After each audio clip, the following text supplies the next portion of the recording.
Just asking.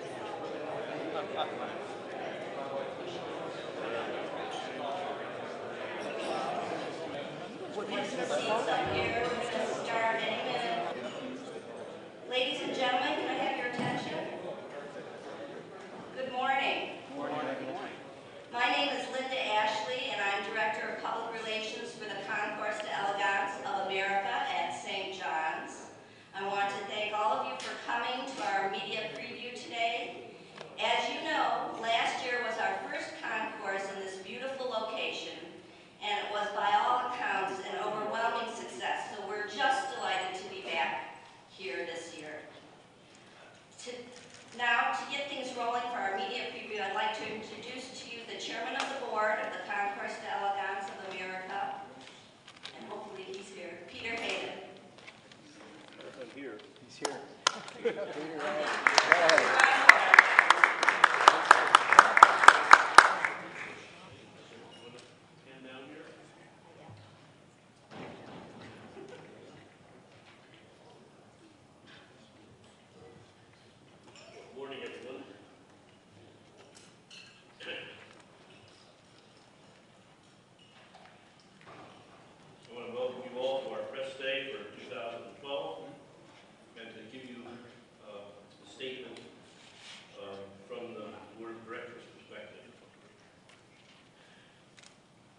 We have a very strong Concours organization. We are proud of our prestigious board of directors and our steady deliberations month after month as to how we can continue to deliver a better experience for our collectors, our sponsors, and our visiting public. I want to point out to you the directors that I saw here today, and I'm not sure if I will name them all, but I know I see Larry Smith, Craig is here, Ken Lingenfelter is here, Brian Joseph is here. Have I forgotten anyone, Jim?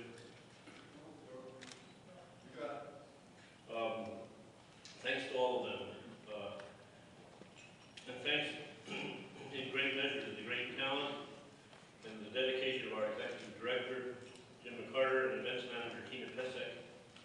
You will all have, to quote Billy Crystal, a marvelous time on the 29th of July. Our indefatigable car selection committee chairman, Brian Joseph, warrants a special calling out for his enormous skill, diplomacy, and enthusiasm for bringing this inventive show field together that you're going to be hearing about later. We also have a great motoring tour on Friday, a dazzling RN auction on Saturday, informative seminars on Saturday afternoon, and our gala blowout on Saturday night. And we also want to mention that we have a marvelous partner in the Inn at St. John's in Plymouth. This is our second year following the blowout success for us and for this community. And thanks to Plymouth and Northville for your great community involvement as well. Thank you very much.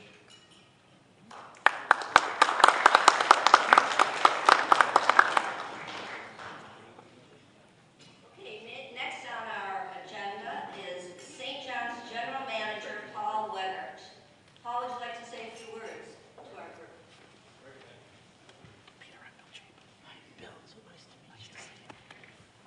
Good morning, welcome to the Inn of St. John's. This is a little bit easier the second year than last year. I think last year was crazy around here.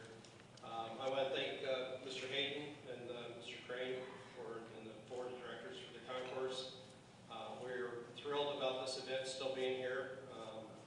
We only got 28 more years to go, right? So, might be a little grayer by then.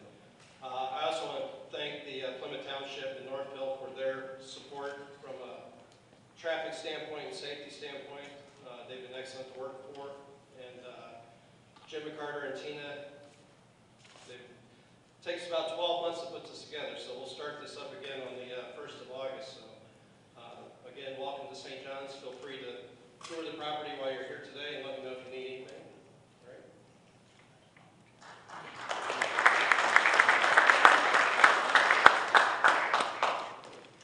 Next, I'd like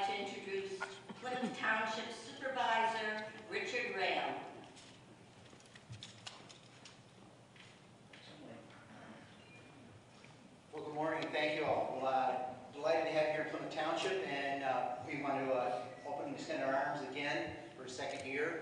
Our hospitality, I think, shown through quite well the first year with record crowds. And we always knew that we had a real jewel right here in St. John's, and now we're delighted to share it actually with you and with the world. You want to hear from a politician, you really want to hear from the car people, so I'm going to bow out. Thank you so much.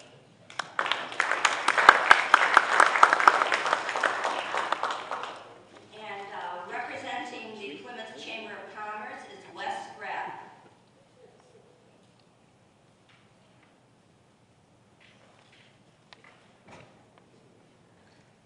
On behalf of on the Plymouth community and the Plymouth business community, we're excited to have you folks back again this year at the Concours to partner with us. You have done a wonderful job, really, of being partners to our community and the things that you've brought to us. Our service clubs have had wonderful opportunities. The businesses welcome with open arms to come down, to shop, to dine, to be part of all of it. All of it is what makes Plymouth a great community, and we look forward to having you here for now and many years to come. Thank you very much.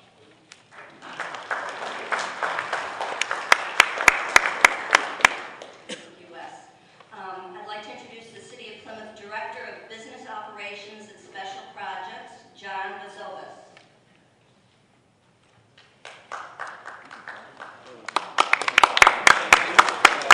It's good to be here. We're glad to welcome the Concours for its second year in this location. It really is great for the community. I'm here to announce, and I'm proud to announce, the second installment of our shuttle bus program. Last year we started it on Friday and Saturday to get people to and from downtown and Old Village. This year we've added a day. We'll be running on Friday as well. And we also have some events going on in town that I think a crowd such as this would be interested in. On Friday evening we have a Concours concert in the park that's free of charge, where we're going to have about 12 Concours-type automobiles. It's sort of an unofficial preview, and we welcome you to bring the shuttle bus down, take the shuttle bus down, and check that out. On Saturday in our Old Village, there is a classic car and motorcycle show, and so the shuttle bus stops there as well. We invite you to jump on the shuttle, go over there, check it out, like Wes mentioned, everything that we have to offer. None of this would be possible, though, without our local sponsors, which are Dearborn Jewelers of Plymouth, Nash 447, and Ironwood Grill.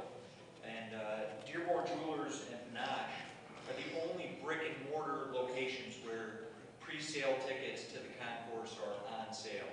So we ask that you stop in and show your appreciation. We're excited this year, and we're looking forward to a great year and many years to come. Thank you.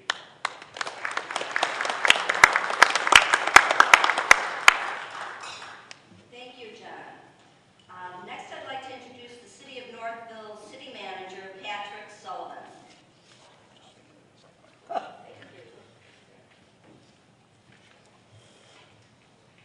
Thank you, Linda.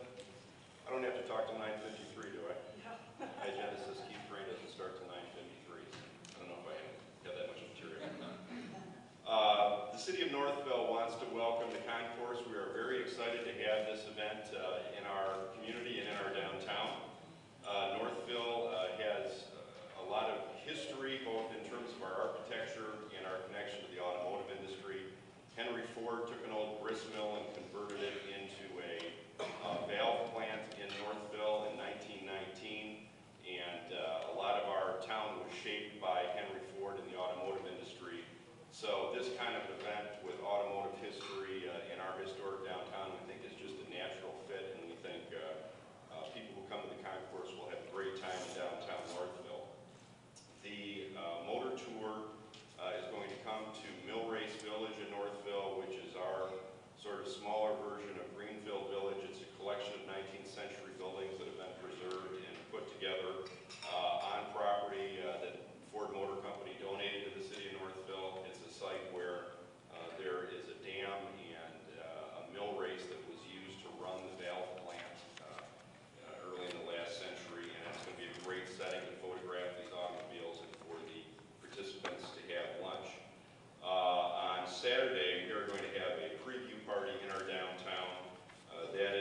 sponsored by Roush Performance and Reliable Carriers. It's going to be a great party, sort of a 1930s street party. We're going to have a jazz duo and a swing band, and it should be a great time. That's on Saturday, July 28th from 3 till 9 p.m. We also will have a shuttle service from our downtown, both for concourse people who want to park in our downtown and for people staying here at St. John's that want to come in and enjoy our downtown. Our shuttle service is sponsored by Pools Tavern and Allstate Insurance. That shuttle service will run on Saturday from 11 a.m. till 10 p.m. and on Sunday from 8 a.m. to 6 p.m. So convenient parking in downtown Northville, along with a lot of fun things to do, a lot of great restaurants, a lot of art galleries which do feature automotive art. So we hope that all the concourse participants will stop by downtown Northville and enjoy what we have to offer. Again, we're very excited to be part of this event for the first time. Working with James, it's a very well-organized, well-produced event, and we are just so happy that we've been asked to be a part of it and hope that you'll all come and enjoy downtown Northville. Have a great conference.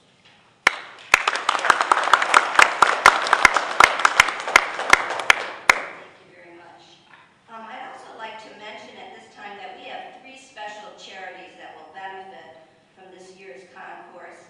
They are the College for Creative Studies, Hospice of Michigan, and also Leader Dogs for the Blind. And here to say hello is Brad McKenna from Leader Dogs for the Blind. I think he has a special guest with him.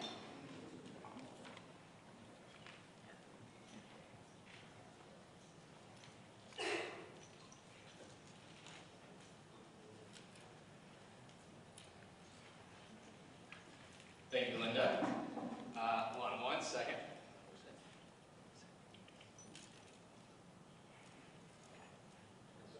He's sort of laying there. He's in that seated, ready to pop back up.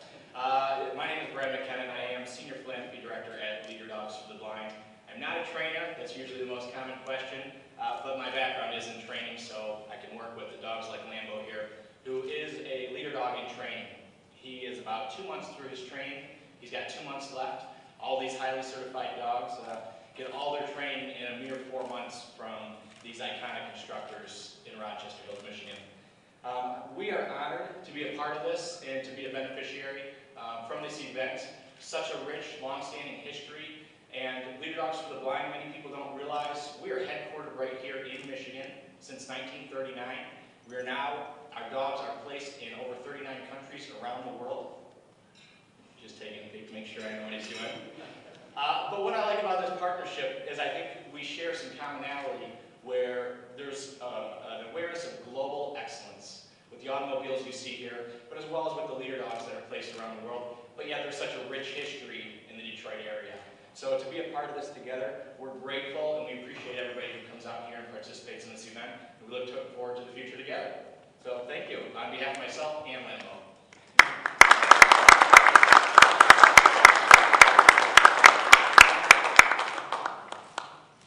Lambo is very well behaved. Now I would like to introduce a member of our Board of Directors, Keith Crane, Chairman of Crane Communications.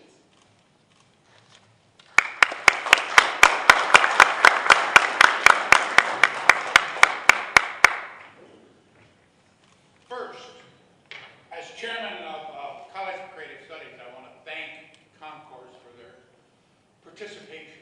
I can't think of, CCS is the world's leading school in terms of transportation design. So I think it's particularly fitting, and we are delighted to be able to participate with the Concours. Secondly, I have to tell you, this is the 34th year of the Concours of America. And its second year in its new home. It is an exciting time for all of us that love cars. It's a perfect setting for this wonderful celebration of the automobile, and I should say all forms of the automobile.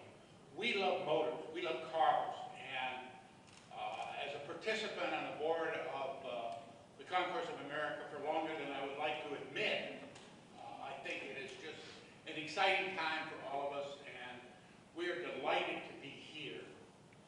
The other thing I am delighted with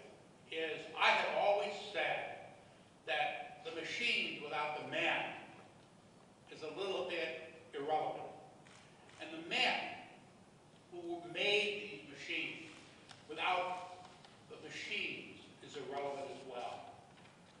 I have been also involved with the Hall of Fame, Automotive Hall of Fame, and I've always said that the men and the machines together make a bond that has to do with the history of the automobile for years and years and years. So I am delighted this year that we are going to be able to encompass Automotive Hall of Fame on Thursday night with the induction of this year's new members of the Automotive Hall of Fame. And to explain a little bit about what a wonderful event that's going to be on Thursday, I'd like to introduce my friend, the guy who has been really ramrodding the Hall of Fame and doing a wonderful job. Please welcome Bill Chapin.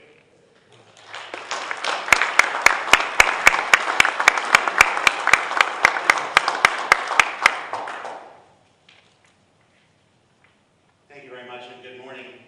As Keith said, for the first time the Automotive Hall of Fame induction and awards ceremony will be held in conjunction with the Concours d'Elegance of America. And as he also said, and I will remind everybody else, that it is on Thursday, July 26th, starting at 6 o'clock here. I would also like to thank Tom Hayden and the Concours board for our developing this collaboration. It is really a good fit, as Keith said. Both showcase the best the American auto industry and Detroit has to offer. The Concours highlights the evolution of the automobile's technology and styling. We recognize the significant impact of the men and the women. The Automotive Hall of Fame has been celebrating outstanding automotive achievement, and for most people here, they do not know that we've been doing this for almost 75 years since the Automotive Hall of Fame came about in 1939. For those who don't know, we are located in Dearborn, Michigan, next to the Henry Ford Museum, and I have to put to rest a long-sought-out rumor that there is a relationship that the Henry Ford Museum owns the Automotive Hall of Fame. That just is not true. We share the same property, but we are a separate standalone 501c3, which Keith is one of our board members. 4 men are being inducted into the Hall of Fame this year. James Cousin, who is the business brains behind Henry Ford's early successes. A man named Tom Gale, who doesn't need any introduction here, the man who put renewed style and culture back into the domestic auto industry. Also a man who is well known in this area, Chuck Jordan, for his legendary GM design, the legendary GM designer whose motto has been no dull cars. And a gentleman by the name of Albert Kahn, the foremost American industrial architect of the day. My friend John Dingle is also being awarded the Distinguished Service Citation. Now, we all know that John's government work is very well known, and there is no question that it is widely respected. But the award we are presenting this year is for his work for preserving and promoting the stories of America's auto industry here in Michigan. It was in 1998 that he wrote the law that created the Motor Cities National Heritage Area here in southeast Michigan, which is a unit of the National Park Service and provides income and grants to motor cities to preserve and promote our favorite subject here in Michigan. We are also recognizing Terry Adderley, chairman of the board of directors of Kelly Services, but he doesn't need any kind of an introduction with this crowd. And we are presenting him with our first Automotive Lifetime Achievement Award. This award is for someone who has made an outstanding contribution to America's car culture, and as a result, has had a positive impact on the auto industry. Finally, our 2012 Young Leader in Excellence Award will be presented to Casey Crane, group publisher of Crane Communications and also Auto Week Media Group publisher. Importantly, this award recognizes the men and women under 40 years of age or younger who demonstrated significant potential as industry leaders. I also think maybe some of you might know his dad, but that's a separate subject. So I just want to tell you that I very much appreciate, and our board appreciates, the opportunity next week to participate with the Concours d'Elegance of America, because I think it is just going to be a really fun week. Thank you very much.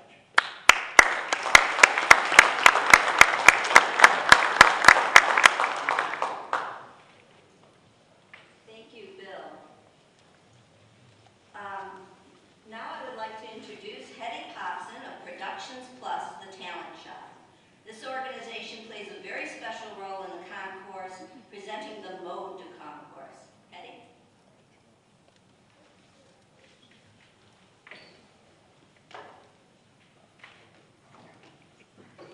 Good morning, everybody.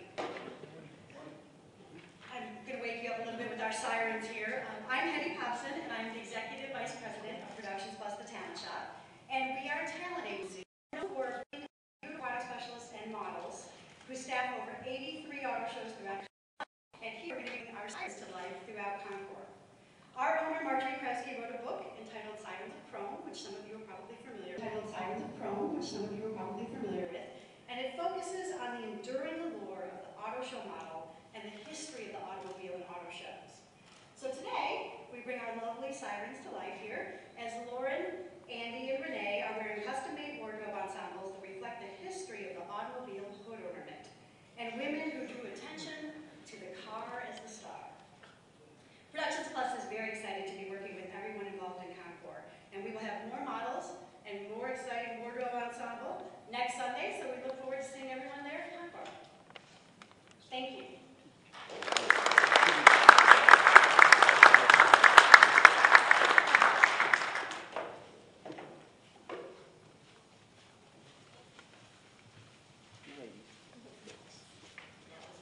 Let ornaments come to life.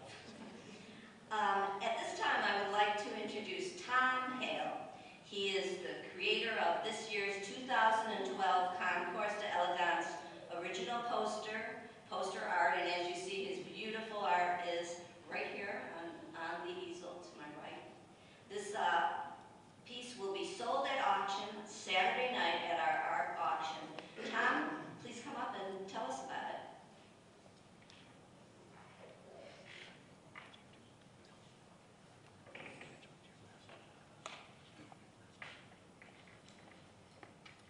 Good morning.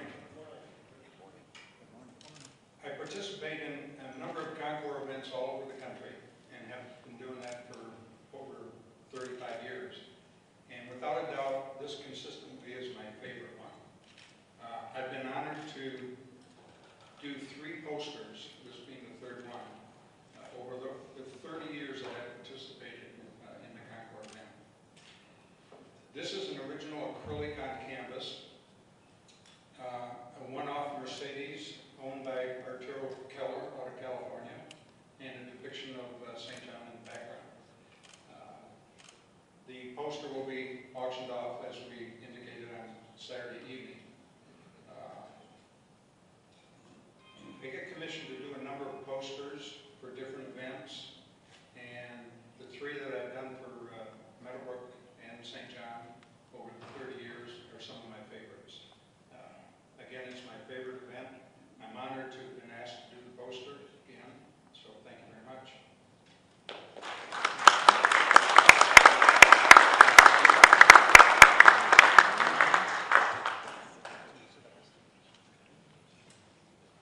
And last but certainly not least, I would like to introduce Brian Joseph. He is the Car Selection Committee Chairperson and owner of Classic and Exotic Restorations, responsible for all these wonderful cars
steam power, and gasoline powered cars. So it's going to be an interesting display.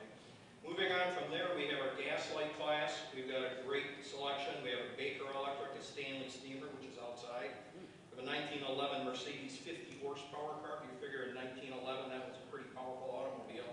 Quite a stunning car. And a 1901 Packard. It's a very beautiful car. So good representation for the Gaslight. When we move into the Jazz age, we have a beautiful 1915 Rolls-Royce Silver Ghost Tourer.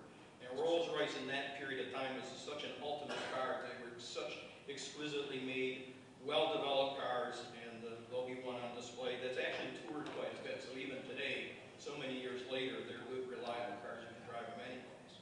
We got an amazing 1916 Pierce 66, which is just a gigantic car, 66 horsepower, 7-passenger touring from John Groundike, who's been a faithful participant in our show from Enid, Oklahoma. We have another car, an interesting 1926 Will St. Clair, which is a Michigan car. It was built, forgive me for forgetting where, but north of here on the river. So we've got a good selection of cars for that. We have frequently we had in the past an Auburn Duesenberg Cord class. So this year we split it up a little bit because we're calling it a Cord Cousins class. After the 810 Cords ceased production, the body dies and the tooling was sold to Hupmobile and Graham, and they used that to produce some cars. So we're showing the legacy. We're going to have all 4 of the body styles that were common to the 810, 812 Cords, and then we have 6 Hupmobile and Grahams, including one that has not been seen in 50-some years. It's not a restored car, but it's been sitting in a garage waiting to come out and see the light of day, and it's going to see the light of day here. So along with it, then we have an Auburn Cord class, and in that Cord class, we only have L29 Cords, which is really the first production American front-wheel drive car. So again, we're representing all the body styles that were available in that mark. And then we're having a couple Auburn Speedsters and a couple other Auburn products to show what Auburn, which was a major manufacturer at one time, they were the 3rd largest builder of cars in America. Now we have a smaller Duesenberg class that's exclusive. We're going to have some very interesting closed cars in that. We actually have an Arlington sedan, which was a poster car, basically used heavily in advertising by Duesenberg. One of 3 built, and I think the best looking of the 3. Then into our American Popular class, we've got a beautiful 32 Oldsmobile.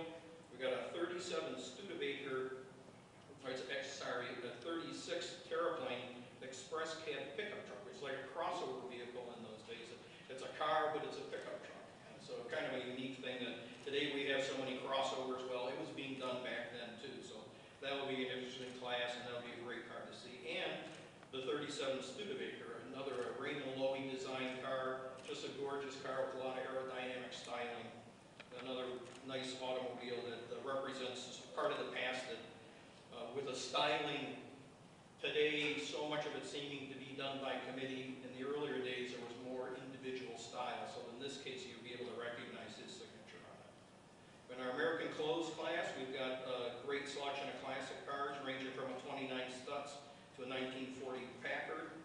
In our American Open class, we've got a very interesting car, 19 Wills Knight, owned by Al Giddings, who comes here every year, brings wonderful cars, does all the restoration himself. Cars are always fantastic. Another unusual car, a 1931 Henny. Henny was a commercial car builder, built a lot of hearses, but they attempted to go into car production for a while. So they're very rare 1931 Henny Roadster. We got a 31 Cadillac that's outside that belongs to Mark Tamaroff, a beautiful V12 convertible coupe representing some of the best design in Detroit, beautiful engine. And in that period of time, people cared what the underhood look was like. And if you look at modern cars, they come back to that. There was a period of time in the 60s and the 70s where I don't think the engines were particular style. But if you look at that Cadillac, you'll see a real beautiful gem under the hood. Our American Classic Open Late, we have 41 Cadillac. We have an unusual custom body 1937 Ford, so some good things to look at. Our pre-war European class has some pretty amazing cars. We've got an unrestored 1927 Minerva Roadster that is just, when I saw pictures of that car the first time, I thought I was going to pass out. That's a beautiful car. We have a 28 Mercedes-Benz, an unusual car in that it has an American body on it. It has a Murphy of Pasadena body on it. Beautiful car. We have a 1930 Bugatti Super Profile Coupe that is a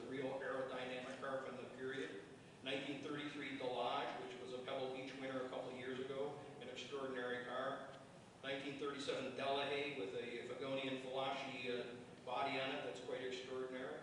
And then we have a nice representation of Rolls Royces from the period when King George was crowned in England. So we got a 2025 P3 and a Bentley 4.25 liter that represent the product line that was available in that period of time in England from the Rolls Royce company. So they're great cars, and then we have a very unusual grabber was a Swiss coach builder. We have a 1938 Jaguar with a grabber coupe body on it. And I remember years ago, I have a restoration shop and I've been restoring cars for over 30 years. I saw that car when it got pulled out of a barn in Canada, and I couldn't believe it then. Now that it's all restored, I can't believe it even more so. It's a beautiful car, something to see. We have the Little Deuce Coupe, the famous car that was on the Beach Boy album. That's going to be here as a special display. That's owned locally. Some of the great things we have in Detroit. And one of the more unusual vehicles we have is a 1960 Tupolev Gullwing. I don't know what you call it. It's not a boat, it's not a car, it's an air-powered sled that was built by Tupolev as a vehicle to recover cosmonauts when they landed in Siberia. So they had to be able to travel over anything, water, snow, ice, rocks, and that's going to be on display. It's quite an amazing vehicle, that's all I can call it. And then we also have outside the 1939 Lincoln, the Queen's car that was specially built for the Queen to tour North America. It's an original car, it's not been restored, and it has some interesting coach work to it and great history. That's owned here by Richard Kuhn, and that's going to be on display as a special display. Our post-war classes include the regular American post-war up to 59 and into the 1970s. We have a wide representation of cars, but we have one exceptional one, 1953 Packard Balboa concept car. That was something Packard was building dream cars back then. That's going to be on display from Ralph Morano of New Jersey. The 54 Cadillac that's out there is going to be on display. And then another one is a 58 Cadillac Parisienne convertible from Canada. That's another unusual, very rarely seen automobile. We have a great collection of muscle cars for those who are enthusiasts, all convertibles, being done by our class.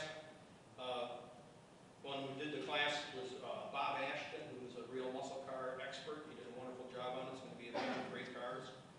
Then our post-war sports cars, we have some unusual things. A 1955 Moretti, 56 Aston Martin with a custom Ghia body, a 1950 Bow car, which is a one-off car, a 1966 Bizzarini, which is another one-off car, a 1968 Maserati Ghibli, which is one of my favorite cars, one of the best styled cars ever, fresh restoration on that car. And another unusual car, 1971 Lancia Fulvia Zagato Coupe. And I was always a big fan of Lancia's Fulvias, but the Zagato was extraordinary. Post-war European, we have a 1953 Gregoire, which was a designer in France. And that car's coming from Florida, Lynn Surf, who has a great collection of cars in Tampa, just finishing that restoration. And another interesting local car, very rarely seen, a 1964 Jensen CV8. Now we have these vintage three-wheelers. We always have some kind of a motorcycle type class, and this year we decided to do the vintage three-wheelers. Which a lot of these things are commercial vehicles. You know, this server car was built to go and pick up cars from people who wanted to have them worked on, tow the car back to the dealership. When the car was repaired, they would tow it back to the owner's house, and then the mechanic could ride this back. And then if they had to go get parts, it was an economical way to go pick up parts. And if somebody was broken down by the side of the road, you just throw your tools in the back and off you go. So we have quite a collection of Harley-Davidson Indian server cars. We also have a Peugeot Tricorder, which was something designed as a commercial delivery vehicle. And in these days, people were paying attention to economy. There wasn't the luxury of having a big Sprinter van, so you had to have something a little bit more economical. So we've got a great collection of cars there. Then we also have a Trans Am racing class. Outside there's a Porsche, which is in the under 2-liter class. That car was actually built by Porsche, one of 3 built as a factory race car. So we have a nice representation of Trans Am under 2-liter cars and over 2-liter cars. So those will both be on display. Next year we're hoping to have a Can-Am and vintage NASCAR display. So we brought a couple of those cars in for people to see what they're going to be seeing next year. So we've got a 65 McLaren, a 66 Mercury NASCAR, and and the 66 Genie Can-Am car, which will always be a treat to see those. And then the slingshot rails, the part of American racing that I think there's nothing else like it anywhere in the world. And here's a Detroit product. This is something, Chrysler engines, a Logie chassis. This is what was done here. And this is the genius of Detroit and the genius of the automobile, what we could do. They could take this engine and produce an enormous horsepower, incredible acceleration, and not take off and fly through the air. At least not most of them. But anyway, we have a great collection of 11 of those. Be a real treat to see. Now, we also done something a little different in the supercar class. We've had that in the past where it's on the field. It's all modern supercars. We're trying to do a little heritage of the supercars. So we have a 65 AC Cobra, which was definitely a supercar in the day with the amazing acceleration they have. We have a 1972 Lancia Stratos, which was an incredibly successful rally car, and for Lancia it was their most powerful and successful output in recent times. We also have both ends of the Lamborghini. We have the early Lamborghini Countach, and then we have the current Lamborghini Jota Coupe. So we're showing the double, or the end, and the beginning and the end on that. 2012 Fisker, Chrysler is bringing a 2013 SRT Viper. So there's going to be some great, great supercars there. Now we also have a class which is, we're calling it Jaguar versus Corvette. But it's showing the history of the Jaguar mark and Corvette racing starting in 55, 54. So we actually have a 51 XK120 for the Jaguar early days and the 55 Chevrolet Duntov Mule that's outside. And then this class goes all the way into today. So we have Chevrolet Racing is bringing the 2012 C6R GT1 race car, and they're going to be displaying their race car trailer, big tractor trailer. So I want to show what start, middle, and end of this racing history. So we have a D-Type Jaguar, we have a lightweight all-aluminum XKD Coupe, and we also have the 2011 Jaguar RSR G2 race car. So it's going to be a real treat to see those, a lot of real unusual cars coming from all over the country, and I'm really looking forward to that class. And then the Jet Age station wagons. The station wagon, another thing that's such an American icon. I think that the Chrysler that's outside is a great representation. That's from the Chrysler Museum. Thank them for bringing that today. But we have from 57 through 61. And this is, I think, the height of styling for station wagons. And going to be, I think we have 13 cars, so it's going to be a great, great display of those. And something really incredible, the 1959 Cadillac Broadmoor station wagon. Wait till you see that. Anyway, it's going to be really interesting. And last but not least, but kind of on the small side, we're having microcars. So we're doing microcars and small vehicles from the standard BMW Isetta, a Scuda car, and the American Croslys that were popular for so many years. So I think that we have an amazing class, amazing group of cars, and a bunch of great classes. And I look forward to the field. I think that there's something for everyone who has any interest in automobiles to come and see. Hopefully we'll see you all there too. Thank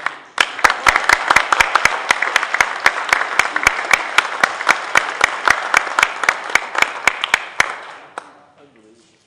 Thank you, Brian. It's going to be a wonderful event, and we know we'll see all of you there. This closes our press conference. I'd like to encourage everyone to enjoy the refreshments, and also owners, please go out to your cars if you can. I think there are some reporters and photographers who'd like to talk to you. Thanks so much for being here. Bye-bye.